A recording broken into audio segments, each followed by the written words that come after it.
ఇక digital exclusive గా మనం చూస్తున్నాం. ఇప్పటికే భారత్ నుంచి యుద్ధం ఎప్పుడు వస్తుందో తెలియని పరిస్థితుల్లో పాకిస్తాన్ ఉన్న నేపథ్యంలో పాకిస్తాన్ లో అంతర్గతంగా విభేదాలు కూడా ఇప్పుడు తెరపైకి వస్తున్నాయి. ఓ పక్కన పాక్ కి సంబంధించి బలూచిస్తాన్ స్వతంత్రం కోసం ఎప్పటి నుంచో పోరాడుతున్న సంగతి తెలిసిందే. ఇక ఇప్పుడు పాక్ లో ఉన్న సింధు రాష్ట్రం ఏదైతే నీటి ఒప్పందం చేసిందో, భారత్ పాకిస్తాన్ల మధ్య నీటి ఒప్పందం తెగతింపులైందో వాటికి సంబంధించి ఇప్పుడు ఆందోళనకు దిగడం కూడా మనం చూస్తున్నాం. స్క్రీన్ పైన విజువల్స్ లో కూడా మనకి క్లియర్ గా అర్థమవుతుంది సింధు రాష్ట్ర ప్రజలు ఏ విధంగా అయితే తిరుగుబాటు చేస్తున్నారో కూడా మనకు అర్థమవుతుంది. ఒక పక్కన భారత్ నుంచి యుద్ధం వస్తుంది, అలాగే అక్కడున్న జవాన్లందరూ కూడా మాకు ప్రాణాలతో ఉంటే మేము చాలని ప్రాణ భయంతో పారిపోతున్నారు. మరోవైపు బలూచిస్తాన్ స్వాతంత్రం కోసం పోరాటాలు చేస్తుంది. ఇక ఇదే సమయంలో సింధు రాష్ట్రంలో నీళ్ల కోసం ఉద్యమం ఇప్పుడు తెరపైకి రావడం కూడా మనం చూస్తున్నాం. వారం రోజులుగా సింధు రాష్ట్ర ప్రజలు రోడ్డెక్కారు. దానికి సంబంధించిన విజువల్స్ మనం స్క్రీన్ పైన చూస్తున్నాం. అక్కడున్న ప్రజలు కానీ రైతులు కానీ మాకు నీళ్లు లేకపోతే మా పరిస్థితి ఏంటి, ఇప్పటికే మమ్మల్ని ఎడారిగా మార్చేశారు, నీళ్లని వేరే వైపు మీరు ఇది చేశారు, మమ్మల్ని దిగ్బంధంలో ఆపేశారని చెప్పి కూడా రాష్ట్ర ప్రజలు రోడ్డు ఎక్కడం కూడా మనం చూస్తున్నాం. నీటిని వేరే వాళ్ళకి ఎక్కువగా కేటాయిస్తూ మాకు చాలా తక్కువగా నీళ్ళని కేటాయిస్తున్నారు. ఇక ఆ క్రమంలో మా ప్రాంతం అంతా ఎడారిగా మారిపోయింది అని చెప్పి కూడా సింధు రాష్ట్ర ప్రజలు ఆందోళన వ్యక్తం చేయడం కూడా మనం చూస్తున్నాం. అయితే పాకిస్తాన్ లో పంజాబ్ సింధు రాష్ట్రాల మధ్య నీళ్లు కూడా ఎప్పటి నుంచో ఉంది. అయితే పంజాబ్ కు నీళ్లు ఎక్కువగా ఇస్తున్నారు, మమ్మల్ని ఎడారిగా మారుస్తున్నారు అని చెప్పి కూడా వాళ్ళు ఆవేదన వ్యక్తం చేస్తూనే వస్తున్నారు. ఇక ఏదైతే భారత్ పాకిస్తాన్ మధ్య నెలకొన్న వాతావరణం నేపథ్యంలో ఇప్పుడు భారత్ నుంచి ఆ నీళ్లు సరఫరా అవ్వటం, ఆ నీళ్లని ఆపేస్తామని చెప్పి ఏదైతే భారత్ ప్రకటించిందో ఇక ఆ నేపథ్యంలో ఇప్పటికే మేము నీటి సమస్యతో ఇబ్బంది పడుతున్నాం, ఇప్పుడు ఇంకా అసలు మాకు నీళ్లే రాకపోతే మా పరిస్థితి ఏంటి, మేము ఎలా బతకాలి, మేము ఎలా పంటలు పండించాలి, ఏ విధంగా మా జీవనం సాగించాలి అని చెప్పి కూడా సింధు రాష్ట్ర ప్రజలు ఇప్పుడు ఆ విధంగా ఉద్యమాలు చేస్తున్నారు, ధర్నాలు చేస్తున్నారు, రాస్తారోకో నిర్వహిస్తున్నారు. దానికి సంబంధించిన విజువల్స్ మనం స్క్రీన్ పైన చూస్తున్నాం. ఎంతో మంది క్యాండిల్స్ తో ఆ ర్యాలీ నిర్వహించడం కూడా మనం చూస్తున్నాం. లైట్స్ అన్ని కూడా చేత్తో పట్టుకుని ఒక ఉద్యమం లాగా ఇప్పుడు ఆ రాష్ట్ర ప్రజలందరూ కూడా పాకిస్తాన్ ని ప్రశ్నిస్తున్న పరిస్థితి నెలకొంది. మరోవైపు ఇంకో సైడ్ బాక్స్ లో కూడా మనం చూస్తున్నాం ఏ విధంగా అయితే ఆ వాహనాలని ఆపేసి రోడ్లపైకి వచ్చి ధర్నాలు నిర్వహిస్తున్నారు అక్కడున్న ప్రజలు కూడా మనకు అర్థమవుతుంది. అయితే ఈ నేపథ్యంలో సింధు నదిపై ఏదైతే కొత్తగా ఒక కెనాల్స్ నిర్మించడానికి కూడా పాక్ ప్రభుత్వం నిర్ణయం తీసుకున్న విషయం మనందరికీ తెలిసిందే. చోలిస్తాన్ ఎడారిలో గ్రీన్ పాకిస్తాన్ ఇనిషియేటివ్ ప్రాజెక్ట్ అని చెప్పి ఒకటి నిర్మించాలని చూస్తున్నారు. ఇక దానికి సంబంధించి $3.3 బిలియన్ల బడ్జెట్ ని కూడా దానికి కేటాయించడం జరిగింది పాకిస్తాన్. అయితే చోలిస్తాన్ కెనాల్ ప్రాజెక్టు ద్వారా సింధు ప్రవాహ నీటిని ఎడారిలోకి మళ్లించేందుకు 6 కాల్వల నిర్మాణానికి కూడా ప్లాన్ చేస్తున్నారు. ఇక 12 లక్షల ఎకరాలకు సాగునీరు అందించడమే లక్ష్యంగా ఈ ప్రాజెక్టు సింధు రాష్ట్రంలో ఉన్నట్లు కూడా తెలుస్తుంది. అయితే ఈ ప్రాజెక్టు వల్ల ఎంత ఉపయోగం జరుగుతుంది ఏంటి అనేది కూడా ఇప్పుడు సింధు రాష్ట్ర ప్రజల్లో ఒక ఆందోళన నెలకొన్నట్లు కూడా మనం చూస్తున్నాం. సింధు నీళ్లను పంజాబ్కే ఎక్కువ తరలిస్తున్నారు, ఈ ప్రాజెక్టు నిర్మిస్తే వాళ్ళకి ఇంకా నీళ్లు ఎక్కువ వెళ్లే అవకాశం ఉంది, కానీ మా పరిస్థితి ఏంటి అని చెప్పి కూడా సింధు ప్రజలు ఇప్పుడు ఆందోళనకు దిగడం కూడా మనం చూస్తున్నాం. ఈ ప్రాజెక్ట్ చేపడతారన్న ఆందోళన వాళ్ళలో ఎక్కువగా నెలకొన్నట్లు కూడా మనం చూస్తున్నాం. ఏ విధంగా అయితే ఆ వాహనాలను ధ్వంసం చేయడం, వాళ్ళ ఆవేదనని ఏ విధంగా వ్యక్తం చేయాలో తెలియక ఈ విధంగా బయటకు వచ్చి ఇది చేయడం కూడా మనం చూస్తున్నాం. అక్కడున్న వాహనాలను కానీ రోడ్లపైకి వచ్చి ఆ ప్రయాణికులను కానీ భయభ్రాంతులకు గురి చేస్తున్న దృశ్యాలు కూడా మనకు అర్థమవుతున్నాయి. క్లియర్ గా వాహనాన్ని పూర్తిగా ధ్వంసం చేసేసారు, అక్కడున్న పోలీసు వాహనాన్ని కూడా. సో అక్కడున్న పోలీసులు కానీ, అక్కడున్న ఆ ప్రభుత్వ అధికారులు కానీ, అక్కడున్న కేంద్ర ప్రభుత్వాలు కానీ మాకు ఎటువంటి సాయం చేయట్లేదు అని చెప్పి ఆ వాహనాన్ని ధ్వంసం చేసి దానికి నిప్పంటించిన ఘటనలు ప్రస్తుతం సింధు రాష్ట్రంలో నెలకొన్నాయి. అసలు ఏం జరుగుతుంది, ఎప్పటి నుంచి నీటి సమస్య ఉంది, ఎప్పటి నుంచి ఈ విధంగా నీటి సమస్య అనేది కొనసాగుతుంది సింధు రాష్ట్రంలో ఏంటి అనేది అయితే తెలియాల్సింది. ఎప్పటి నుంచి జరుగుతున్నా కానీ ఇప్పుడైతే ఏదైతే పాక్ భారత్ కి మధ్య ఉన్న గొడవ జరుగుతున్న నేపథ్యంలో ఈ ఇష్యూ ఇప్పుడు ఇంకా తీవ్రతరమైంది, ఇంకా ఉధృతంగా మారింది. ప్రజలందరూ కూడా రోడ్లపైకి వచ్చి ఈ విధంగా ధర్నా నిర్వహిస్తున్నారు. ఒకసారి దానికి సంబంధించిన వీడియోలు కూడా మనకి స్క్రీన్ పైన ప్లే అవుతున్నాయి, ఒకసారి వాటిని చూద్దాం.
స్క్రీన్ పైన ఏ విధంగా అయితే అక్కడ రాష్ట్ర ప్రజలు రోడ్లపైకి వచ్చి ధర్నాలు నిర్వహిస్తున్నారు, అక్కడున్న పోలీస్ వాహనాలను ధ్వంసం చేస్తున్నారు, ప్రభుత్వం పైన తీవ్ర వ్యతిరేకత చూపించడం కూడా మనం చూస్తున్నాం. సో ఏదేమైనప్పటికీ నీటి జలాలు ఏవైతే ఆ ఒప్పందం క్యాన్సిల్ అయిందో భారత్ నుంచి, అప్పటి నుంచే వీళ్ళు ఆ రోడ్లపైకి వచ్చి ఈ విధంగా ధర్నా చేస్తున్నారా, లేదంటే గతంలోనే సింధు రాష్ట్ర ప్రజలకి పాకిస్తాన్ నుంచి నీటి సమస్య ఉందా, అసలు ఏం జరుగుతుంది సింధు రాష్ట్రంలో? వాళ్ళు ఆరోపిస్తున్నట్లే నిజంగానే పంజాబ్కి ఎక్కువగా నీటి, ఏదైతే పాకిస్తాన్ ఉన్న పంజాబ్ రాష్ట్రానికి ఎక్కువగా నీటిని తరలిస్తున్నారు, మాకు అన్యాయం చేస్తున్నారు, మాకు నీళ్ళని రానివ్వట్లేదని చెప్పి ఆందోళనకు దిగారో సింధు రాష్ట్ర ప్రజలు. నిజంగానే అటువంటి పరిస్థితులు పాకిస్తాన్ లో నెలకొన్నాయా, అసలు ఈ నీటి సమస్యకి సంబంధించి సింధు రాష్ట్ర ప్రజలు ఏమంటున్నారు అనే డీటెయిల్స్ అందించడానికి మా ప్రతినిధి సాగర్ అందుబాటులో ఉన్నారు. ఒకసారి సాగర్ తో మాట్లాడదాం. రైట్ సాగర్, మనం చూస్తున్నాం విజువల్స్ లో కూడా ఘోరంగా ఉంది అక్కడ పరిస్థితి అని కూడా అర్థమవుతుంది. నిజంగా ఇంత నీటి సమస్య ఇంత ఎక్కువగా వచ్చేంత వరకు అసలు పాకిస్తాన్ ఏం చేస్తుంది, ఆ రాష్ట్ర ప్రజలకు ఎందుకు అన్యాయం చేయాల్సి వస్తుంది? డీటెయిల్స్ ఏంటి సాగర్? యశ్రత్న, ఓవైపు భారత్ పాక్ సరిహద్దుల మధ్య కొంత ఉద్రిక్తత పరిస్థితులు నెలకొంటున్న నేపథ్యంలో ఉగ్రదాడి అనంతరం కూడా పాకిస్తాన్ కవ్వింపు చర్యలు చేపడుతున్న నేపథ్యంలో కూడా మరోవైపు పాకిస్తాన్లో అంతర్గత విభేదాలు, ఇటు అంతర్గత ఆందోళనలు కూడా చెలరేగుతున్న పరిస్థితి కూడా మనకు కనిపిస్తుంది. మనం చూడొచ్చు, ఇప్పటికే బలూచిస్తాన్ లిబరేషన్ ఆర్మీ కూడా పాక్ ఆర్మీ చీఫ్కు హెచ్చరికలు జారీ చేయడం, పాక్లో కొన్ని పేలుళ్లకు సంబంధించినటువంటి అంశాల్లో కూడా బలూచిస్తాన్ కూడా కొంత హెచ్చరికలు జారీ చేస్తుంది. మరోవైపు కొంత అంతర్గత పేలుళ్లు. ఇది ఇలా ఉంటే సింధు జలాల ఒప్పందం అనేది కేంద్ర భారత ప్రభుత్వం రద్దు చేసుకోవడంతో ఇంకా పెద్ద ఎత్తున ఆందోళన అక్కడ కొనసాగుతున్నాయి. పాకిస్తాన్లో ఉన్నటువంటి పంజాబ్ సింధు రాష్ట్రాల మధ్య జల వివాదం అనేది మరింత పెరిగినట్లుగా కూడా మనకు తెలుస్తుంది. మనం చూడొచ్చు, ఇప్పటికే సింధు రాష్ట్ర ప్రజలు రోడ్డు ఎక్కి జాతీయ రహదారులను కూడా దిగ్బంధం చేసిన పరిస్థితుల నేపథ్యంలో కూడా ఇటు పాక్ ప్రధాని పైన, ఇటు మరోవైపు పాక్ ఆర్మీ చీఫ్ పైన కూడా పెద్ద ఎత్తున ఆందోళన చేయడం, ప్రభుత్వ ఆస్తులను కూడా ధ్వంసం చేస్తున్నట్లుగా కూడా తెలుస్తోంది. అయితే పాకిస్తాన్ పంజాబ్ సింధు రాష్ట్రాల మధ్య నీళ్ల గొడవ అనేది దాదాపు కొన్నేళ్లుగా జరుగుతుంది.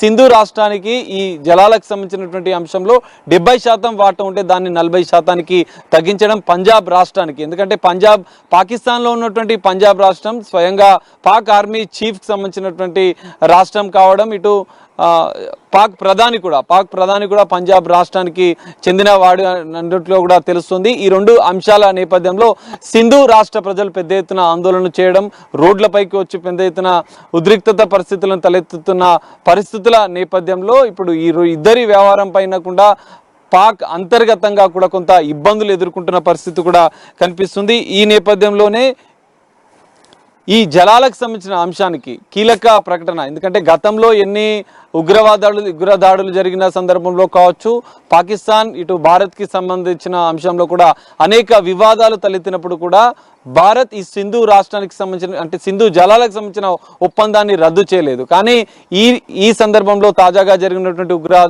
ఉగ్రదాడి నేపథ్యంలో భారత ప్రధాని కీలక నిర్ణయం తీసుకున్నారు, సింధు జలాల ఒప్పందాన్ని రద్దు చేశారు. దీంతో మరింత ఉద్రిక్తత పరిస్థితులు పాకిస్తాన్లో చోటు చేసుకున్నట్లుగా కూడా తెలుస్తోంది. పంజాబ్ సింధు రాష్ట్రాలు సింధు జలాలను నిలిపివేస్తే పూర్తిగా ఎడారిగా మారిపోయే ప్రమాదం ఉన్న నేపథ్యంలో అక్కడ ఉన్నటువంటి భారీ ఎత్తున దాదాపు కోట్లాది ఎకరాలకు కూడా ఎఫెక్ట్ అయ్యే అవకాశం ఉన్న నేపథ్యంలో ఈ రెండు రాష్ట్రాల ప్రజలు కూడా ఆందోళన చేస్తున్నట్లుగా కూడా తెలుస్తుంది.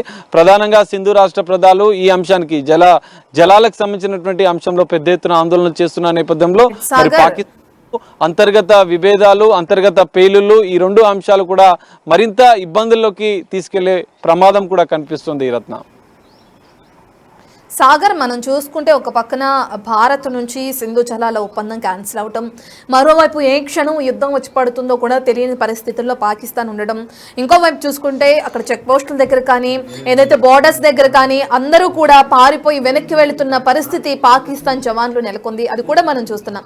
సో బయట జరిగేదంతా ఒక ఎత్తు అయితే లోపల అంతర్గతంగా మీరు చెప్పినట్లుగానే అటు బలూచిస్తాన్ నుంచి స్వాతంత్రం కోసం పోరాటం అనేది కొనసాగుతుంది. మరోవైపు సింధు రాష్ట్రం, పాకిస్తాన్ పరిస్థితి ప్రస్తుతం ఏ విధంగా ఉంది అనేది ఇప్పుడు తెరపైకి వస్తుంది. ఎందుకంటే అంతర్గతంగా ఉన్న ఇష్యూస్ నే క్లియర్ చేసుకోకుండా ఇటు భారత్తో కవ్వింపు చర్యలకు కూడా పాల్పడడం కూడా మనం చూస్తున్నాం. దీనికి సంబంధించి క్లారిటీ ఇవ్వడానికి ఏమైనా ప్రయత్నిస్తుందా పాక్ ప్రభుత్వం? ఏదైతే సింధు రాష్ట్ర ప్రజలు మనం చూస్తున్న విజువల్స్ లో ఎంత ఘోరమైన ర్యాలీలు కానీ ధర్నాలు కానీ రాస్తారోకులు నిర్వహిస్తున్నారో దీనికి సంబంధించి ఏదైనా క్లారిటీ ఇచ్చే ప్రయత్నం చేస్తుందా పాక్ ప్రభుత్వం?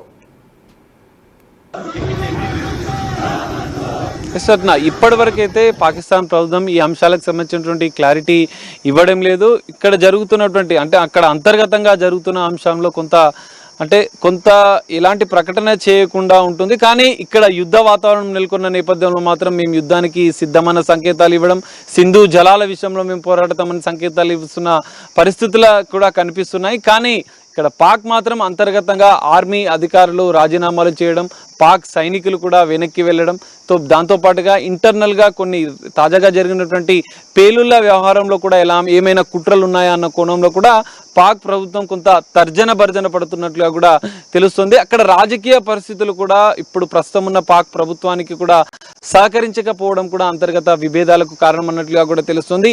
ఇమ్రాన్ ఖాన్ ని జైల్లో వేసిన నేపథ్యంలో పాక్ ప్రభుత్వం పైన, పాక్ ప్రధాని పైన కూడా పెద్ద ఎత్తున అక్కడ పాకిస్తాన్లో విమర్శలు వస్తున్నాయి. ప్రజలు కూడా ఆందోళనతో ఉన్నట్లుగా కూడా తెలుస్తుంది. ఇదిలా ఉంటే ఇప్పుడు యుద్ధ వాతావరణం నెలకొన్న ఉగ్రదాడుల అనంతరం కూడా యుద్ధ వాతావరణం నెలకొనడం, మరి భారత్ లాంటి భారీ యుద్ధానికి సంబంధించినటువంటి అంశాలను ఎదుర్కొంటుందా పాకిస్తాన్ అనేది కూడా కొంత ప్రశ్నార్థకంగా మారిన పరిస్థితి కనిపిస్తుంది. ఈ మూడు అంశాలు పాకిస్తాన్కి సంబంధించినటువంటి యుద్ధం విషయంలో యుద్ధ సామాగ్రికి సంబంధించి కావచ్చు, యుద్ధ సైన్యానికి సంబంధించి కావచ్చు, దీంతో పాటుగా అంతర్గతంగా ఉన్నటువంటి విభేదాలు, ఇటు పేలుళ్ళు జరగడం, దాంతోపాటుగా ఆర్మీ వెనుకడుగు వేయడం, సైనికులు ఆర్మీ ఉన్నతాధికారులు వెనుకడుగు వేయడం, వారి కుటుంబాలను కూడా విదేశాలకు తరలించినట్లుగా కూడా తాజాగా కొన్ని వార్తలు కూడా వస్తున్నాయి. ఈ రెండు అంశాలు ఇటు జల వివాదానికి సంబంధించిన అంశం, పాకిస్తాన్లో ఉన్నటువంటి పంజాబ్ సింధు రాష్ట్రాలకు సంబంధించినటువంటి ప్రజలు పెద్ద ఎత్తున రోడ్ల మీదకి వచ్చి ఆందోళన చెప్పడం, సింధు జలాల ఒప్పందాన్ని భారత్ రద్దు చేసుకున్న నేపథ్యంలో ఈ ఆందోళనలు మరింత ఉధృతమయ్యే అవకాశం కూడా కనిపిస్తుంది. ఇప్పటికే రోడ్ల మీదకి వచ్చి పాకిస్తాన్కి సంబంధించిన ప్రభుత్వానికి సంబంధించిన వాహనాలను ధ్వంసం చేయడం, ప్రభుత్వ ఆస్తులను ధ్వంసం చేస్తున్న పరిస్థితి కూడా కనిపిస్తుంది. ఈ మూడు అంశాలు అంతర్గతంగా పాక్ని వికలం చేస్తున్న పరిస్థితి కనిపిస్తున్న నేపథ్యంలో పాక్ మాత్రం ఇటు యుద్ధానికి సిద్ధమని ప్రకటించడం అనేది కొంత హాస్యాస్పదంగా ఉన్నట్లు కూడా తెలుస్తుంది. ఏది ఏమైనా పీఓకే భారత్ పాక్ సరిహద్దుల్లో ఉద్రిక్తత పరిస్థితులు నెలకొంటున్న నేపథ్యంలో భారత్ ఇప్పటికే రక్షణ శాఖ మంత్రి రాజ్నాథ్ కూడా ప్రధానితో మోడీ ఇవ్వడం, నిన్న ఆర్మీకి సంబంధించినటువంటి ఉన్నతాధికారులు, BSF బార్డర్ సెక్యూరిటీ ఫోర్స్ సంబంధించినటువంటి ఉన్నతాధికారులతో కూడా సమావేశం ఏర్పాటు చేసి కొన్ని కీలక నిర్ణయాలు తీసుకోవడం, ఉగ్రవాదులను ఏకి పారేస్తామంటూ కూడా భారత్ ఇప్పటికే సిద్ధమైంది. ఇక్కడ కవ్వింపు చర్యలకు పాక్ పాల్పడుతున్న నేపథ్యంలో ఎదురు దాడిలో కూడా భారత్ కూడా సిద్ధంగా ఉంది. భారత్ సైన్యం కూడా ధీటుగా జవాబిస్తున్న పరిస్థితి కనిపిస్తుంది. పిఓకే పాక్ సరిహద్దుల వరకు కూడా భారత్ భద్రతను ముమ్మరం చేసిన నేపథ్యంలో పాక్ ఈ 3 అంశాలపైన అంతర్గతంగా ఇబ్బందులు తలెత్తుతున్న నేపథ్యంలో మరి ఎలాంటి పరిణామాలు ఉంటాయనేది చూడాలి. మరి పాకిస్తాన్ ప్రభుత్వం కూడా ఇప్పటివరకు ఎలాంటి ప్రకటనలు మాత్రం చేయడం లేదు, కానీ మేము సిద్ధంగా ఉన్నామంటూ కూడా ఒక మేకపోతు గాంభీర్యాన్ని మాత్రం ఇటు పాక్ ఆర్మీ చీఫే కావచ్చు, ఇటు పాకిస్తాన్ ప్రధాని కావచ్చు కనిపిస్తున్నారు, కానీ ప్రకటనలకే పరిమితం అవుతున్నారు. కానీ అంతర్గత విభేదాల నేపథ్యంలో కూడా ఇంకా మరింత ఉద్రిక్తత పరిస్థితులు పాకిస్తాన్లో చోటు చేసుకునే అవకాశం కనిపిస్తుంది. మరి తదనంతరం ఒకవేళ యుద్ధం జరిగే పరిస్థితుల్లో వస్తే మాత్రం మరింత దారుణంగా పాకిస్తాన్లో పరిస్థితులు కనిపించే అవకాశం కూడా మనకు కనిపిస్తుంది. రత్న రైట్ సాగర్, అయితే యుద్ధం వస్తున్న నేపథ్యంలో, యుద్ధం వచ్చే సూచన ఉన్న నేపథ్యంలో ఎంతవరకు పైకి గాంభీర్యంగా మాట్లాడినా యుద్ధం వస్తే వాళ్ళ వల్ల అవ్వదు అనేది కూడా క్లియర్ కట్ గానే అర్థమైపోతుంది. సరే, ఇదంతా పక్కన పెడితే ఏదైతే నీటి జలాలకి సంబంధించే అటు పాకిస్తాన్ రాష్ట్ర ప్రజలు ఇప్పుడు తెరపైకి రావడం చూస్తున్నాం. మరి ఒకవేళ యుద్ధానికి సిద్ధమయ్యే నేపథ్యంలో పాకిస్తాన్ నుంచి, వాళ్ళ నుంచి అంటే పాకిస్తాన్ ప్రజల నుంచి ఎక్కువగా వ్యతిరేకత వచ్చే అవకాశం కూడా కనిపిస్తుందంటారా? ఖచ్చితంగా. ఎందుకంటే ఇప్పటికే అంతర్గత విభేదాలు కూడా పెద్ద ఎత్తున ఇటు పాక్ ప్రధాని పైన, పాక్ ఆర్మీ చీఫ్ పైన కూడా పెద్ద ఎత్తున ఆరోపణలు వస్తున్నాయి. ప్రజలకు తిరుగుబాటు చేస్తున్న పరిస్థితి కనిపిస్తుంది. మరోవైపు బలూచిస్తాన్ లిబరేషన్ ఆర్మీ కూడా, బలూచిస్తాన్ సైన్యం కూడా ఇటు పాకిస్తాన్కి వ్యతిరేకంగా కూడా పెద్ద ఎత్తున అక్కడ కార్యకలాపాలు రూపొందించడం, ఈ అన్ని అంశాలు కూడా పాకిస్తాన్ యుద్ధం చేసే సందర్భంలో పూర్తిగా ప్రభుత్వం పైన, అక్కడ ఉన్నటువంటి పాక్ ప్రభుత్వం పైన వాళ్ళు అంతర్గతంగానే తిరుగుబాటు చేసే అవకాశాలు కూడా కనిపిస్తున్నాయి. సింధు జలాల విషయంలో కూడా ఇప్పుడు 2 రాష్ట్రాలు పాకిస్తాన్లో కీలకమైనటువంటి సింధు, పంజాబ్ రాష్ట్రాలు పూర్తిగా ప్రభుత్వం పైన తిరుగుబాటు చేసే అవకాశాలు కనిపిస్తున్నాయి. ఎందుకంటే సింధు జలాలు లేకపోతే దాదాపు 3 కోట్లకు పైగా 3 కోట్ల ఎకరాలు కూడా అక్కడ పూర్తిగా ఎడారిగా మారిపోయే అవకాశం ఉన్న నేపథ్యంలో, నీరు లేకపోతే ఆ 2 రాష్ట్రాలు కూడా పెద్ద ఎత్తున కరువును ఎదుర్కొనే పరిస్థితుల నేపథ్యంలో ప్రజలు ఇప్పటికే తిరుగుబాటు చేస్తున్నారు పాక్ ప్రభుత్వం పైన. మరి యుద్ధ వాతావరణం వస్తే కూడా ప్రజలు మరింత ఇబ్బందులు ఎదుర్కొనే అవకాశం ఉన్న నేపథ్యంలో ఇటు ఆర్మీ వెనుకడుగు వేయడము, ఆర్మీలో ఉన్నటువంటి అధికారులు వెనుకడుగు వేయడం, అంతర్గతంగా పేలులు సంభవించడము, ఇటు ప్రజల నుంచి తిరుగుబాటు రావడం, బలూచిస్తాన్ లిబరేషన్ ఆర్మీ నుంచి వ్యతిరేకత రావడం, ఈ 4 అంశాల్లో ఇప్పటికే కాకా వికలమవుతున్నటువంటి పాకిస్తాన్ ప్రభుత్వం మరి భారత్ని లాంటి పెద్ద దేశాన్ని ఎదుర్కొంటుందా అనేది కూడా కొంత ప్రశ్నార్థకంగా మారింది. అందులో భాగంగానే ఇటు పాక్లో ఉన్నటువంటి బలూచిస్తాన్ లిబరేషన్ ఆర్మీ పాక్ వ్యతిరేకంగా, ఇటు 2 రాష్ట్రాలకు సంబంధించినటువంటి ప్రజలు తిరుగుబాటు ప్రభుత్వం పైన చేయడం, పెద్ద ఎత్తున ఆందోళనలు చేయడం, ఇటు మిలిటరీలో ఉన్నటువంటి అధికారులు కూడా వెనుకట్టు వేయడం, ఈ 3 అంశాల్లో పాకిస్తాన్ అంతర్గత విభేదాలతో ఇంకా మరింత పెరిగే అవకాశం ఉంది. యుద్ధం అనివార్యం అయితే మాత్రం అంతర్గతంగానే పాకిస్తాన్కి మరింత ఎదురు దెబ్బలు తరిగే అవకాశాలే కనిపిస్తున్నాయి, కానీ ముందుకు వెళ్లే పరిస్థితులు కనిపించడం లేదన్నట్లుగా కూడా మనకు తెలుస్తుంది. మరి ఈ పరిణామాల నేపథ్యంలో భారత్ ఇప్పటికే సంసిద్ధమైంది. ఒకవేళ ఉగ్రవాదులను ఏరివేతకు ఎవరైనా అడ్డు వస్తే, అంటే పాకిస్తాన్ ఇప్పటికే అంతర్గతంగా ఉగ్రవాదులకు సంబంధాలు ఉన్నాయన్న ఆరోపణలు అంతర్జాతీయ స్థాయిలో చర్చ జరుగుతున్న నేపథ్యంలో ఖచ్చితంగా భారత్ ఎదుర్కొంటుంది. ఉగ్రమూకలను ఏరివేస్తూనే అడ్డు వస్తే పాకిస్తాన్ పైన కూడా యుద్ధం చేసేందుకు సిద్ధమైన అన్న సంకేతాలు వస్తున్న నేపథ్యంలో పాక్ మాత్రం ఒంటరి అయ్యే ప్రమాదం ఉంది. అంతర్జాతీయంగా కూడా ప్రపంచ దేశాలు కూడా భారత్కి మద్దతిస్తున్న నేపథ్యంలో పాకిస్తాన్ ఒంటరిగా అంతర్యుద్ధంతోనే సతమతమయ్యే అవకాశాలు కూడా మనకు ఖచ్చితంగా స్పష్టంగా కనిపిస్తున్నాయని చెప్పుకోవచ్చు. రత్న, పాకిస్తాన్లోని సింధు రాష్ట్ర ప్రజలు రోడ్లపైకి రావటం, అక్కడున్న పోలీస్ వాహనాలను ధ్వంసం చేస్తూ ప్రభుత్వం పైన వ్యతిరేకతని వాళ్ళు తెలియచేయడం కూడా మనం చూస్తున్నాం. అసలు ఎందుకు సింధు రాష్ట్ర ప్రజలు ఈ విధంగా వచ్చారు బయటికి? అసలు ఈ నీటి జలాల విషయానికి సంబంధించి ఎప్పటి నుంచి వివాదం జరుగుతుంది? ఇన్ని రోజుల నుంచి వాళ్ళు ఏదైతే నీటి కోసం ఇబ్బంది పడుతున్నారో ఇన్ని రోజుల నుంచి ఆ ఇష్యూ ఉన్నప్పుడు మరి ఎందుకని పాకిస్తాన్ ప్రభుత్వం ఇప్పటి వరకు రియాక్ట్ అవ్వలేదు, ఇప్పటి వరకు ఆ సమస్యను ఎందుకు పరిష్కరించలేదు అని కూడా మనకి తెలియాల్సింది. పాకిస్తాన్లోని పంజాబ్ రాష్ట్రానికే ఎక్కువగా నీటిని పంపిణీ చేస్తున్నారు. నీటి తరలింపులు ఎక్కువగా ఆ రాష్ట్రానికి జరుగుతున్నాయి. మా రాష్ట్రానికి అన్యాయం జరుగుతుంది, ఏ విధంగా ఉంటే మేము ఏ విధంగా పంటలు పండించుకోవాలి, మా మనుగడ ఏ విధంగా ఉంటుంది అని చెప్పి, మేము ఎలా బతకాలి అని చెప్పి కూడా, అంటే కరువు కాటకాలకి లోనవుతుంది మా రాష్ట్రం అని చెప్పి కూడా సింధు రాష్ట్ర ప్రజలు కొంతకాలం నుంచి కూడా అటు పాకిస్తాన్ ప్రభుత్వాన్ని ఇది చేయడం కూడా మనం అడగడం, ఒక రిక్వెస్ట్ చేయడం కూడా జరిగింది ఆ వాటర్కి సంబంధించి. అయితే అటువంటి ఇది లేనప్పుడు ఏదైతే ఇటీవల భారత్ పాకిస్తాన్ మధ్య నెలకొన్న వాతావరణం కారణంగా సింధు జలాలను నిలిపివేస్తామని చెప్పి భారత్ ఎప్పుడైతే ప్రకటించిందో ఇక సింధు రాష్ట్ర ప్రజల ఆందోళన మరింత ఎక్కువైందని చెప్పుకోవచ్చు. ఇక దీంతో పాకిస్తాన్ ప్రభుత్వం పైన తమ వ్యతిరేకతను ఈ విధంగా తెలియజేస్తున్నారు. మనం చూస్తున్నాం స్క్రీన్ పైన విజువల్స్ లో కూడా మనకి క్లియర్ గా అర్థమవుతుంది. ఎక్స్క్లూజివ్ గా చూస్తున్నాం మనం బిగ్ టీవీలో. అక్కడున్న పోలీస్ వాహనాలని ఎంత ఆ ఉక్రోషంతో ధ్వంసం చేస్తున్నారో కూడా అర్థమవుతుంది. ధ్వంసం చేసి వాటికి నిప్పంటించిన పరిస్థితి కూడా నెలకొంది. మరోవైపు పాకిస్తాన్ దేశంలో ఆ రాష్ట్ర ప్రజలు, సింధు రాష్ట్ర ప్రజలందరూ కూడా ఈ నీటి సమస్యతో రోడ్లపైకి వచ్చి ధర్నాలు నిర్వహిస్తున్నారు.